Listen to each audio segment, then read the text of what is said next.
On a crisp autumn morning in downtown Manhattan, Rachel Chen sat alone in her spacious penthouse, staring at the untouched breakfast spread before her. Her husband of 15 years, David, had once again left for work before sunrise, something that had become increasingly common over the past few months. The morning light cast long shadows across the mahogany dining table, highlighting the emptiness of the chair where he used to sit. Rachel picked up her phone, her fingers hovering over David's contact. She wanted to remind him about their appointment at the fertility clinic that afternoon, their third IVF attempt. Before she could type a message, her phone buzzed with an incoming call from David's office. "Mrs. Chen, Mr. Chen asked if you could come to his office at 2 p.m. today." His secretary's voice was unusually hesitant. "He says it's important." Rachel's heart sank. Their fertility appointment was at 2:30 p.m. "But our appointment," she began, only to be cut off by the secretary's awkward silence. He specifically mentioned canceling any other appointments for today. Something in the secretary's tone made Rachel's stomach twist. She arrived at David's office building at exactly 2 p.m., her designer heels clicking against the marble floor of the lobby where she'd visited countless times before. The security guard, who usually greeted her cheerfully, now avoided her eyes. The elevator ride to the 47th floor felt endless. When the doors opened, Rachel immediately sensed something was wrong. The usual bustling office was eerily quiet, with employees ducking behind their monitors as she passed. David's office door was closed, unusual for him. When she knocked and entered, she found him standing by the floor-to-ceiling windows, hands in his pockets, staring out at the city below.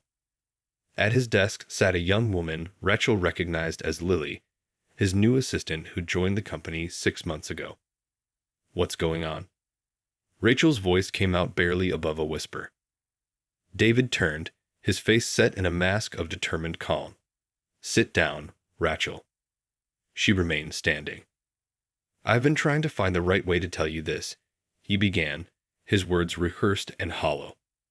"Lily and we developed feelings for each other." The world seemed to tilt on its axis. Rachel's gaze darted between her husband and the young woman, who had the decency to look uncomfortable, but not guilty enough. "We've been seeing each other for 3 months," David continued, his voice growing stronger, more defensive. "I've already spoken to our lawyers. The papers will be ready tomorrow." 3 months. Rachel's voice cracked. "While I was injecting myself with hormones. While we were still trying for our baby." "I'm sorry," David said, but his eyes told a different story. He wasn't sorry for what he'd done. He was sorry he had to deal with this confrontation. "I want a fresh start, Rachel. Lily's young, and we want the same things." "The same things?" Rachel's laugh was bitter. "Like the family we've been trying to build for 5 years." Lily finally spoke up, her voice soft but certain. "David and I want to build something new, something untainted by past failures." The word failures hit Rachel like a physical blow. Every negative pregnancy test, every lost embryo, every injection and doctor's appointment, reduced to failures by this woman who'd known her husband for half a year. "I'll have my lawyer contact yours," David said, already turning back to the window. "The papers will include a generous settlement." Rachel stood there, her world crumbling around her, watching as 15 years of marriage were dismantled in less than 15 minutes. She thought about the 3 years they'd spent trying naturally, the 2 years of fertility treatments, the countless nights she'd cried in David's arms after each failed attempt. All while he was planning his exit strategy with a woman barely out of college. Without another word, Rachel turned and walked out of the office, her head held high despite the tears threatening to fall. She could feel the pitying stares of David's employees, but she didn't break her stride until she reached the privacy of her car. Only then did she allow herself to cry, her hands gripping the steering wheel until her knuckles turned white. What she didn't know then was that this ending would lead to an unexpected beginning, one that would change everything. 3 weeks after that devastating day in the office, Rachel sat in her walk-in closet, surrounded by half-packed boxes. The divorce papers lay signed on her bedside table, their crisp pages marking the end of her marriage. The settlement had been generous. David clearly wanted a quick, quiet divorce to avoid any scandal that might affect his company's stock prices. The morning newspaper lay crumpled at her feet. She'd made the mistake of reading it over coffee, only to find photos of David and Lily at some charity gala, her diamond engagement ring catching the camera flashes. The article praised the whirlwind romance of the billionaire tech mogul and his young fiancée, completely erasing Rachel's existence from the narrative. "Mrs. Chen." Her housekeeper's gentle voice called from the doorway. "The real estate agent is here about the penthouse listing." Rachel nodded, wiping away a stray tear. She decided to sell everything: the penthouse, the vacation homes, even her beloved art collection. Each piece held memories she couldn't bear to face anymore. That evening, as she sat alone in her favorite restaurant, the one where David had proposed 15 years ago, she opened her laptop and started searching.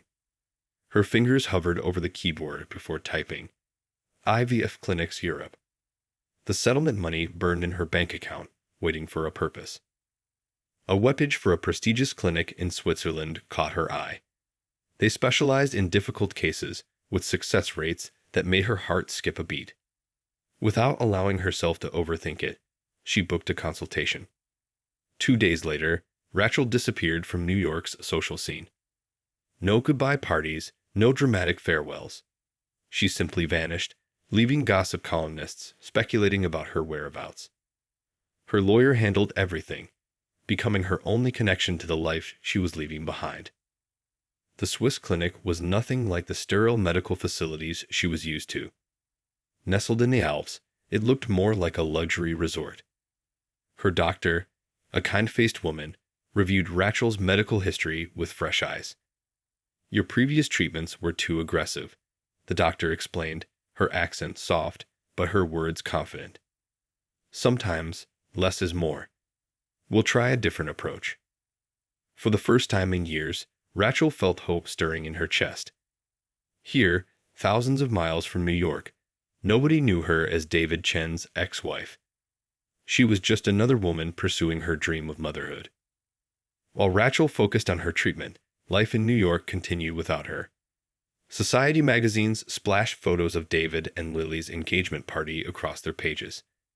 The young bride-to-be wore a dress that cost more than most people's annual salary, while David beamed beside her, looking every bit the successful billionaire living his best life.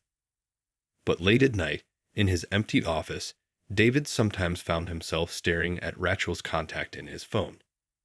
He'd heard nothing about her since the divorce, and her complete silence unsettled him more than any angry confrontation would have. His new fiancée's constant chatter about wedding plans and future babies felt hollow compared to the quiet dignity with which Rachel had walked away. In Switzerland, Rachel watched the snow fall outside her clinic window, one hand resting on her stomach. She'd just received news that would change everything. Her final IVF attempt had been successful. But this time, something was different. The ultrasound had shown not one heartbeat, but 4. As she sat there, watching the snowflakes dance in the winter wind, Rachel smiled. She hadn't just found a new beginning, she'd found 4 of them. And for now, this would be her secret to keep. The news of carrying quadruplets hit Rachel like a tidal wave, equal parts terrifying and miraculous. Her doctor's office became a second home as she navigated this high-risk pregnancy. Each ultrasound revealed 4 tiny hearts beating in perfect sync, 4 little faces that already seemed to share their father's features. "You need to take things extremely easy," her doctor advised, reviewing the latest scans. "Multiple pregnancies are challenging enough, but quadruplets." She paused, adjusting her glasses. "You'll need full-time support." Rachel nodded, already planning her next move. She couldn't stay in Switzerland forever, but returning to New York was out of the question. One tabloid photo of her pregnant belly would destroy the peaceful life she was trying to build. After careful research, she found a quiet coastal town in California, far enough from the tech industry's spotlight where David's influence didn't reach. The small community offered everything she needed: excellent medical facilities, peaceful neighborhoods, and most importantly, anonymity. Her new home sat on a hillside overlooking the Pacific Ocean. The salt air and constant sound of waves brought a sense of calm she hadn't felt in years. Here, nobody knew her as the billionaire's ex-wife who couldn't give him children. Here, she was just a single mother-to-be who kept to herself. As her belly grew, Rachel transformed the spacious house into a home. The room that would become the nursery had windows facing the ocean, and she spent hours in the rocking chair there, talking to her unborn sons. "You'll be strong," she whispered, rubbing her growing bump. "You'll be kind. You'll be everything good in this world." Her pregnancy made headlines back in New York, but not her pregnancy. The society pages buzzed with news of David and Lily's lavish wedding. The bride wore a designer gown that cost millions, while the groom's smile seemed a bit forced in every photo. Rachel saw the news by accident while browsing online, and for the first time, she felt nothing but pity for her ex-husband. The months passed in a blur of doctor's appointments, nursery preparations, and quiet moments of reflection. Rachel's body changed dramatically, carrying 4 growing lives. Simple tasks became challenging, but she embraced every moment, every kick, every hiccup. These babies were her miracle, her second chance at happiness. At 7 months, her doctor ordered complete bed rest.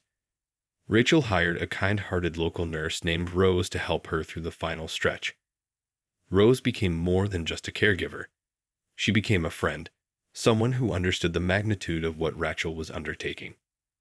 4 babies, Rose would say, shaking her head in amazement as she helped Rachel with her daily exercises. That's not just a miracle, that's a statement. One evening, as Rachel lay in bed, watching the sunset paint the ocean in shades of gold, she felt all 4 babies move at once. It was as if they were dancing together, celebrating their connection. Tears rolled down her cheeks, but unlike the tears she'd shed in David's office months ago, these were tears of joy. Her phone buzzed with a news alert.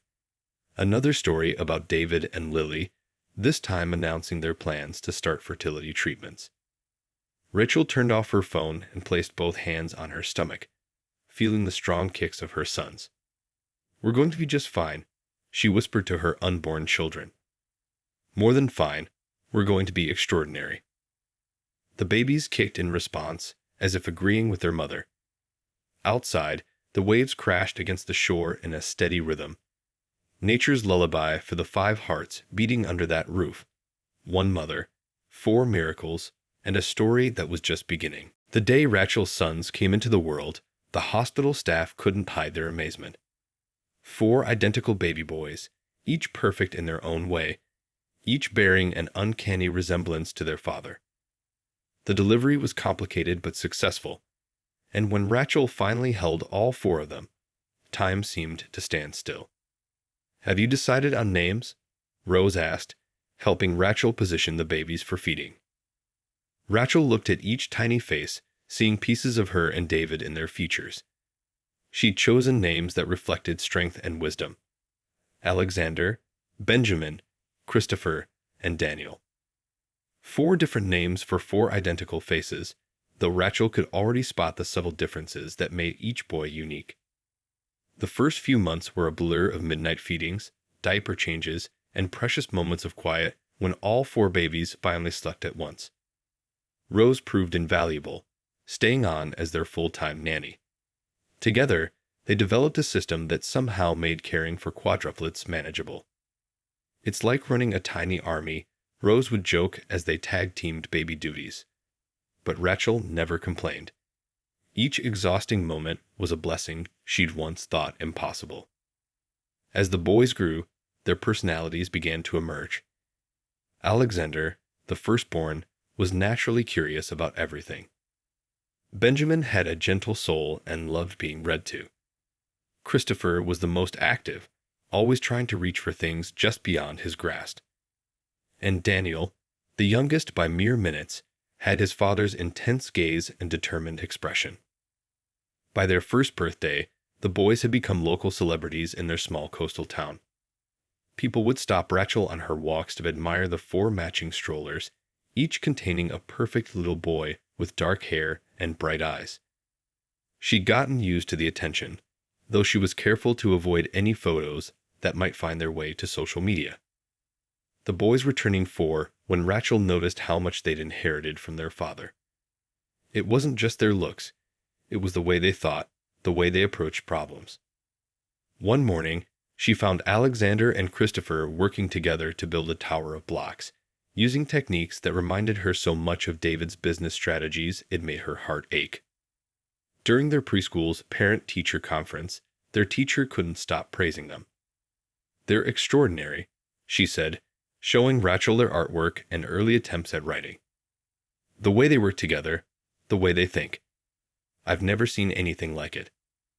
Rachel watched her sons during playtime, each one showing signs of the business acumen that had made their father famous. Benjamin organized their toys with surprising efficiency. Daniel negotiated snack trades at lunch with the skill of a miniature businessman. Alexander led their playground games with natural authority, while Christopher came up with innovative ways to improve their play equipment. At home, Rachel created a wall of growth charts marking each boy's progress. Though identical in height, their achievements were unique. She documented everything: first words, first steps, first clever solutions to everyday problems. Sometimes, late at night, she'd look at old photos of David from business magazines, comparing them to her sons' faces. The resemblance was striking and growing stronger each day. One evening, as she tucked them into their beds, Benjamin asked the question she'd been dreading. "Mommy, why don't we have a daddy like other kids?" Rachel kissed his forehead, her heart heavy but sure.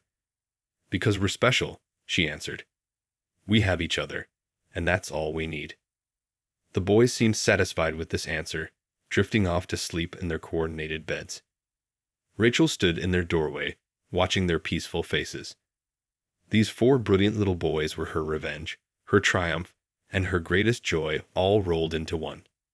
They were living proof that sometimes life's biggest heartbreaks lead to its greatest blessings. Little did she know that soon, their carefully constructed world would face its biggest challenge yet. Across the country in New York, David's seemingly perfect new life was beginning to show cracks. His marriage to Lily had lost its sparkle after 4 years of failed attempts to have a baby. The young woman who'd once seemed so full of promise and excitement now spent her days consulting with fertility specialists and scrolling through adoption websites. "Maybe we should take a break from trying," David suggested one morning, watching his wife push away another untouched breakfast. The kitchen of their penthouse felt cold despite the morning sun streaming through floor-to-ceiling windows. "A break?" Lily's voice cracked. "I'm already 30. We don't have time for breaks." She looked different now. The stress of unsuccessful treatments had dimmed her once bright smile. This isn't how it was supposed to be. David's company was facing its own challenges. The tech industry was evolving rapidly, and younger competitors were threatening his market share. Late one night in his office, he found himself staring at an old photo hidden in his desk drawer. A picture of Rachel at their first company launch party. She'd been his rock then, her quiet strength helping him build his empire. "Mr. Chen." His new assistant knocked on the door. "The board members are waiting in the conference room." The meeting was brutal. Stock prices were dropping, and investors were getting nervous. David's recent decisions had been questioned repeatedly, his judgment called into doubt. As he defended his choices, he realized he hadn't made a single good business decision since Rachel left. At home, things weren't any better. Lily had transformed their living room into a shrine to fertility treatments. Calendars marked with medication schedules covered one wall, while pamphlets from surrogacy agencies littered every surface. "I saw your ex-wife's lawyer today," Lily mentioned casually one evening, her voice tight with hidden meaning. Did you know nobody's heard from her in 4 years? It's like she vanished. David's heart skipped a beat. He tried not to think about Rachel, but sometimes in quiet moments, he wondered where she'd gone. The last time anyone had seen her was right after their divorce, when she'd sold everything and disappeared. His phone buzzed with another crisis at work. A major client was threatening to pull their contract. As he rushed to the office, he passed a park filled with playing children. A group of young boys caught his eye. They were about 4 years old, playing some complex game they clearly invented themselves. For a moment, he allowed himself to imagine what life might have been like if he'd stayed with Rachel, if one of their IVF attempts had worked. The thought hit him harder than expected, leaving him breathless. That night, he found Lily crying in their home office, surrounded by more fertility pamphlets. "I can't do this anymore," she whispered. "This isn't the life I thought we'd have. You promised me everything would be perfect." David looked at his young wife, seeing for the first time how the age gap between them had become a chasm. She wanted the family he'd failed to create with Rachel, but history was repeating itself in the cruelest way. His phone rang again. Another work emergency. As he listened to his assistant explain the latest crisis, he caught his reflection in the window. He looked older, tired, his eyes lacking the confidence that had once made him a business legend. Everything he'd sacrificed his marriage for, his new life, his young wife, his company's future, was falling apart. The perfect life he'd imagined with Lily had turned into a different kind of prison, one built of broken dreams and unfulfilled promises. What he didn't know was that fate was about to deal him another surprising hand, one that would force him to confront all his past choices in the most unexpected way. The California sun was particularly bright that Tuesday morning when David's private jet landed at the small coastal airport. He hadn't wanted to make this trip, meeting with a potential investor who could save his struggling company, but desperation had forced his hand. His thoughts were clouded with worry about the meeting when his driver took a wrong turn, leading them through a charming beachside town. "Sorry, sir," the driver apologized, pulling into a local park to check his GPS. "We'll be back on track in a minute." David barely heard him. His attention was caught by something else, or rather someone else. There, by the playground, stood a woman he would recognize anywhere. Rachel. His heart stopped for a moment as he watched her setting up what looked like a birthday party under a large oak tree. "Wait," he told the driver, his voice barely a whisper. He couldn't take his eyes off his ex-wife. She looked different. Happier, more relaxed, her hair longer than he remembered, her smile brighter than it had been in their final years together. But then something else caught his eye, something that made him question his sanity. 4 little boys, identical in every way, ran circles around Rachel, helping her arrange party decorations. They looked about 4 years old, with dark hair and familiar features that made his blood run cold. David stepped out of the car without thinking, drawn to the scene like a man in a trance. The boys were chattering excitedly, their voices carrying across the park. "Mom, can we open presents now?" one asked, his mannerisms so similar to David's own that it felt like looking into a time machine. After the cake, Alexander, Rachel answered, adjusting a birthday banner that read, "Happy 4th birthday."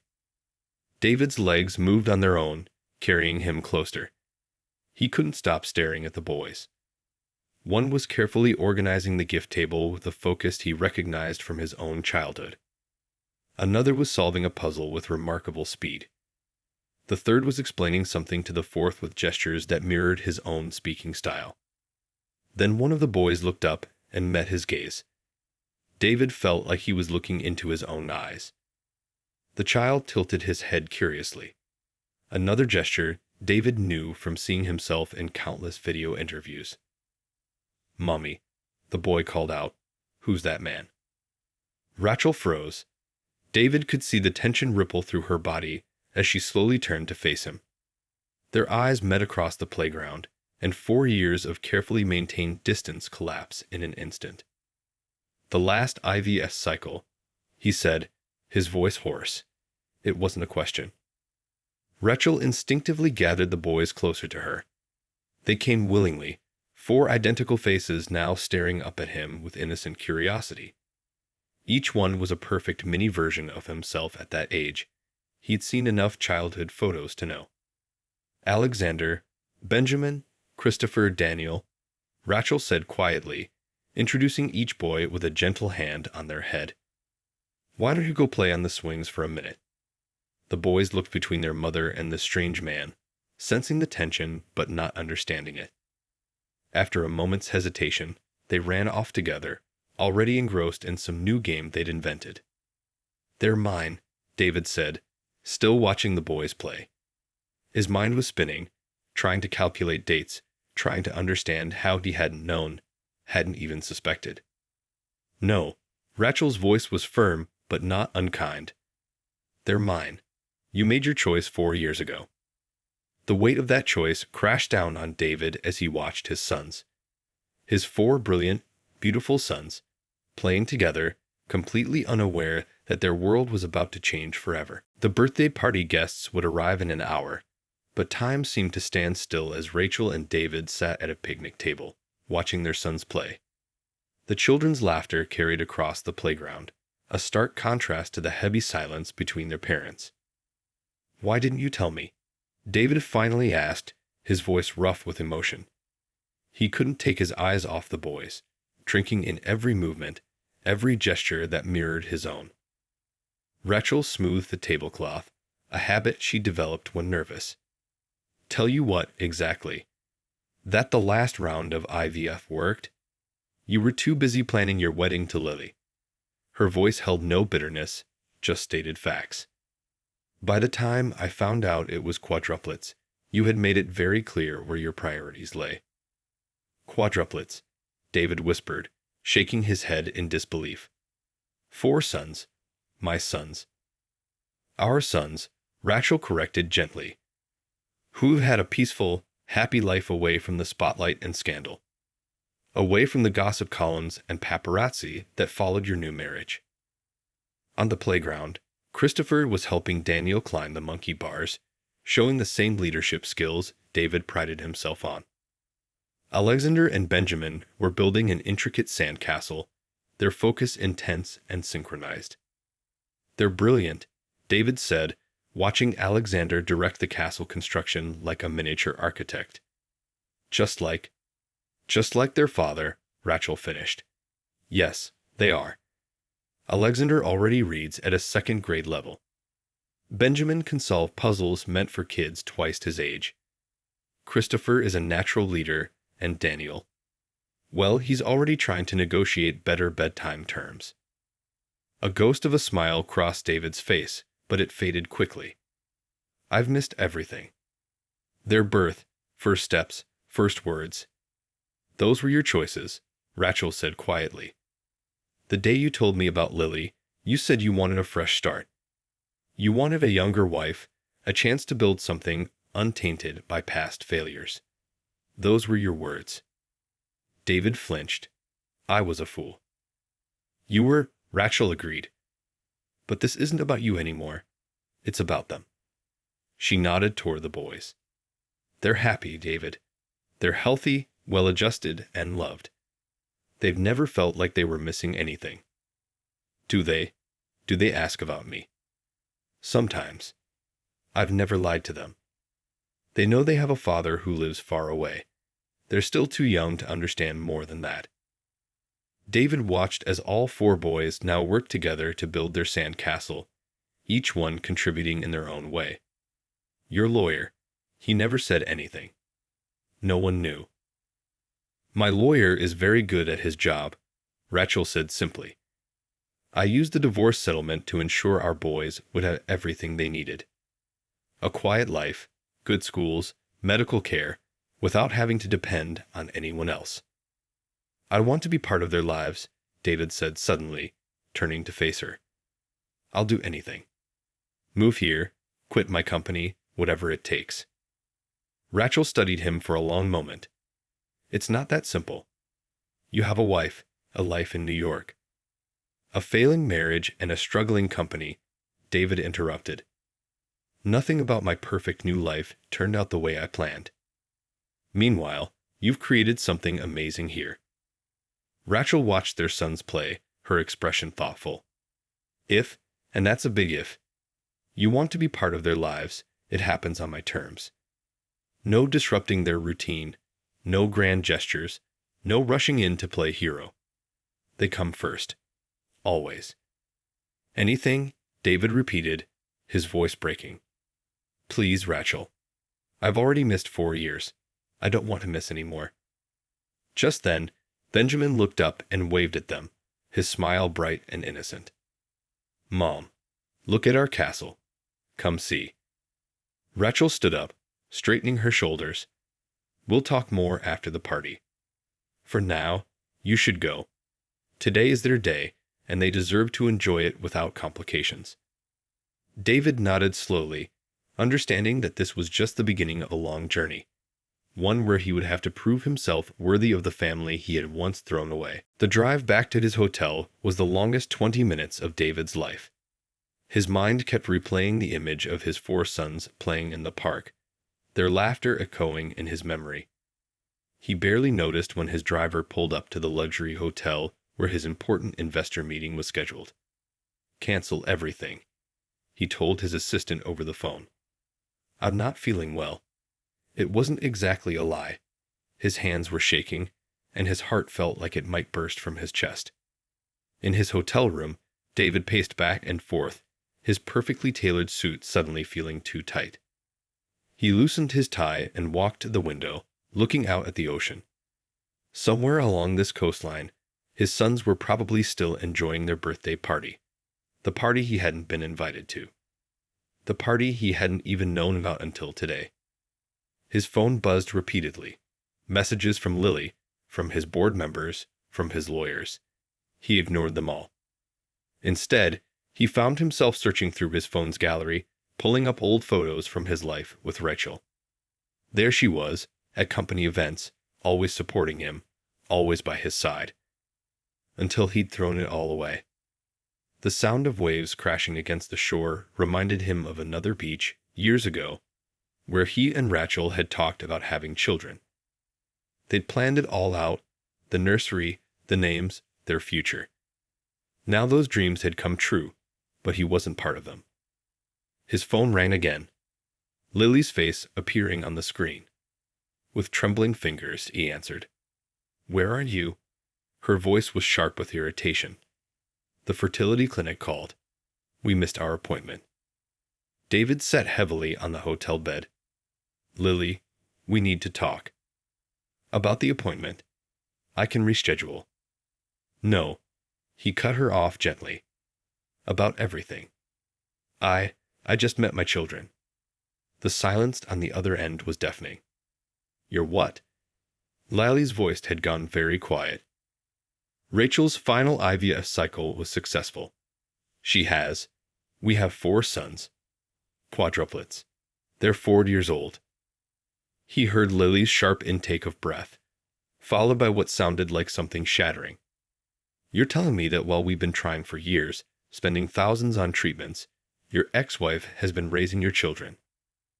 I didn't know, David whispered, but the words sounded hollow even to him. I never knew. Because you were too busy running away from your past, Lily's voice was bitter now. Too busy chasing after a younger woman who could give you a fresh start. Well, congratulations, David. It looks like your past caught up with you anyway. The line went dead. David stared at his phone, knowing his marriage was over. Strangely, he felt relief more than sadness. He walked to the minibar and pulled out a bottle of water, ignoring the expensive liquor. He needed to think clearly. Opening his laptop, he began to research houses in the area. Good ones, near good schools, but not too close to Rachel's neighborhood. He wouldn't crowd them, wouldn't disrupt their lives, but he would be available. Ready.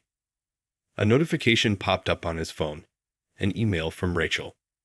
His heart stopped for a moment before he opened it. Inside was a single photo from today's party. 4 identical boys blowing out their birthday candles together, their faces glowing with joy. Below the photo was a short message. They usually have ice cream at the park after school on Thursdays, 3 p.m. David stared at the photo until his vision blurred with tears. He'd lost so much time, made so many mistakes. But maybe, just maybe, he had a chance to make things right. He pulled up another number on his phone, his company's board of directors. It was time to make some changes, big ones. 4 small boys with his eyes and Rachel's smile were worth more than all the business deals in the world. 5 years passed like pages turning in a storybook. The small coastal town had grown used to seeing a familiar figure sitting on a bench near the playground every Thursday afternoon, watching 4 identical boys share ice cream cones and tell stories about their school day. David had kept his promise to Rachel. He never pushed, never rushed, never tried to buy his way into his sons' lives. Instead, he earned their trust one small moment at a time. It started with those Thursday ice cream meetings, then grew to include weekend visits, school events, and eventually, regular dinners at their home. The boys were 9 now, each one growing into his own person while maintaining that remarkable bond between them. Alexander had developed a passion for computer programming, already creating simple games that reminded David of his own early days in tech. Benjamin loved architecture, filling notebooks with detailed drawings of buildings. Christopher had become the star of his youth soccer team, showing leadership skills that made both parents proud. And Daniel, the youngest by minutes, was already showing signs of being a brilliant public speaker. "Dad, watch this," Christopher called out one sunny afternoon, performing a complicated soccer move he'd been practicing. David still felt his heart skip a beat whenever they called him Dad, a privilege he earned slowly over the years. Rachel sat beside him on their usual park bench, both of them watching the boys play. Their relationship had evolved into something neither of them had expected, a friendship built on mutual respect and their shared love for their children. "Remember when you first saw them here?" Rachel asked, smiling at the memory. "You looked like you'd seen a ghost." 4 ghosts, David corrected, chuckling. 4 perfect little versions of myself. I've never been so scared and amazed at the same time. His life had changed dramatically since that day. The divorce from Lily had been quick and quiet, with both of them recognizing their marriage had been built on false promises. His company had survived its crisis, though David was no longer its CEO. He'd stepped down to a board position, moving to a smaller house just 10 minutes from his sons, prioritizing family over empire building.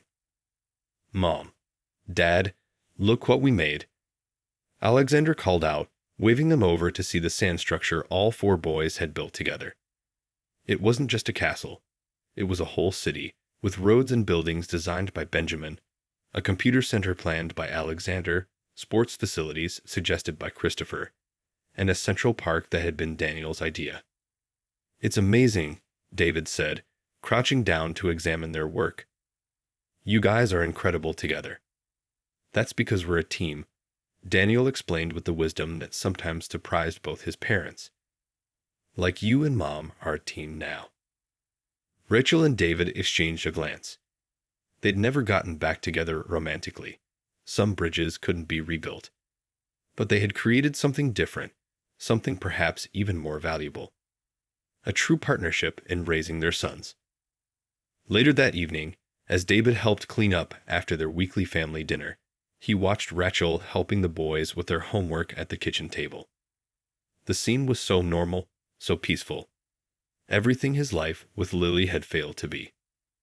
"Next week is the science fair," Rachel reminded him as he prepared to leave. "All 4 of them are presenting projects." "I wouldn't miss it for the world," David replied, and meant it. He hadn't missed a single school event in the past 3 years. As he drove home that night, David thought about how life had come full circle. He'd lost everything chasing a dream of perfection, only to find true perfection in the family he'd nearly lost.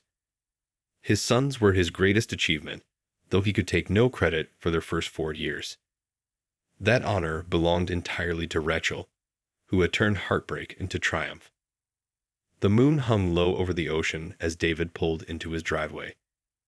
His house wasn't as grand as his New York penthouse had been, but it was filled with evidence of his boy's presence: sports equipment, science projects, video games, and 4 different sets of everything. He wouldn't have it any other way. Tomorrow would bring another day of school drop-offs, soccer practice, and the organized chaos of raising quadruplets. And David would be there for all of it, grateful for his second chance, determined never to take it for granted again.